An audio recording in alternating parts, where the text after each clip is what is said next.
Well, healthcare is not the only issue on President Obama's agenda today. He's also scheduled to meet with Israeli Prime Minister Benjamin Netanyahu at the White House. Last night, Netanyahu delivered a defiant speech before an AIPAC conference. That's the American-Israel Public Affairs Committee. Netanyahu vowed to continue expanding settlements in occupied East Jerusalem despite criticism from the Obama White House. Ladies and gentlemen, the connection between the Jewish people and the land of Israel cannot be denied.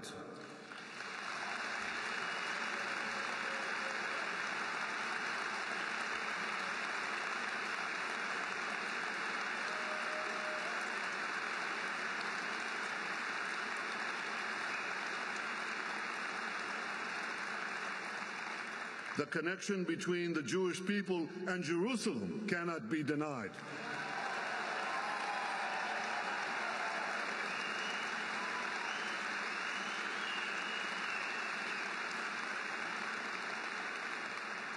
The Jewish people were building Jerusalem 3,000 years ago, and the Jewish people are building Jerusalem today.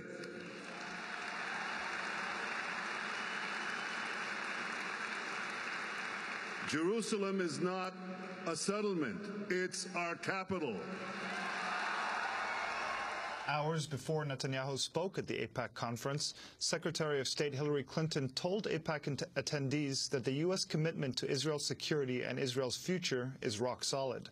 But Clinton did criticize Israel for continuing to build settlements in occupied East Jerusalem. New construction in East Jerusalem or the West Bank undermines that mutual trust and endangers the proximity talks that are the first step toward the full negotiations that both sides say they want and need. And it exposes daylight between Israel and the United States that others in the region hope to exploit. It undermines America's unique ability to play a role, an essential role, in the peace process. Our credibility in this process depends in part on our willingness to praise both sides when they're courageous and when we don't agree to say so, and say so unequivocally. We're joined now here in studio by scholar and writer Norman Finkelstein. He's author of a number of books on the Israel-Palestine conflict. His latest is being released this week. It's called This Time We Went Too Far: Truth and Consequences of the Gaza Invasion. Norman Finkelstein is also the subject of a new documentary called American Radical: The Trials of Norman Finkelstein. Norman, welcome to Democracy Now! First, respond to what both Secretary of State Clinton and the Israeli Prime Minister said. Secretary of State Clinton actually criticizing Israel. Did that surprise you? It didn't really surprise me. I think one has to look at the framework of the criticism. There is an international law ruling or opinion on the question of East Jerusalem. In July 2004, the highest judicial body in the world, the International Court of Justice, it rendered what it called its advisory opinion. And it stated unequivocally that East Jerusalem is, and now I'm using its words, occupied Palestinian territory.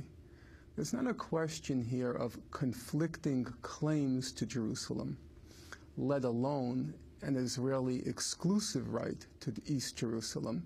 The law is clear. It's occupied Palestinian territory because it was acquired in the course of a war, in the course of the June 1967 war. And under international law, it's inadmissible to acquire territory by war. I would want to add that that's the position of all human rights organizations, and it was the position of the Goldstone Report. The Goldstone Report repeatedly refers to East Jerusalem as occupied Palestinian territory. And Mr. Goldstone, by his own reckoning, is a Zionist, a lover of Israel, but he also respects the law. And the law is clear. Well, let's talk about the Goldstone Report. You write about this extensively in the epilogue of your book. Israel and the U.S. have both rejected the war crimes allegations in the report. Talk about what the report is, who put it together, Judge Goldstone, and what the reaction from the U.S. and Israel has been. The Goldstone Report was mandated by the United Nations Human Rights Council. Richard Goldstone, a distinguished international jurist, led the mission, and he, at the end, they published a quite substantial report that ran to some 500 pages, 550 pages. It covered a lot of ground. And it has to be said, it was quite devastating in its indictment of Israel. It concluded that Israel used a disproportionate force to punish, humiliate, and terrorize a civilian population. Well, Israel was outraged by the report across the spectrum, not just the right wing, but people like Shimon Peres, who's said to be a dove. He called Richard Goldstone a small man who knows nothing about international law. Michael Oren, the Israeli ambassador to the United States, said the Goldstone report is worse than the protocols of the Elders of Zion and worse than Ahmadinejad. And the reaction was quite similar in the United States. And Goldstone replied after the criticism in the U.S., he said, okay, you say the report is deeply flawed. Show me where.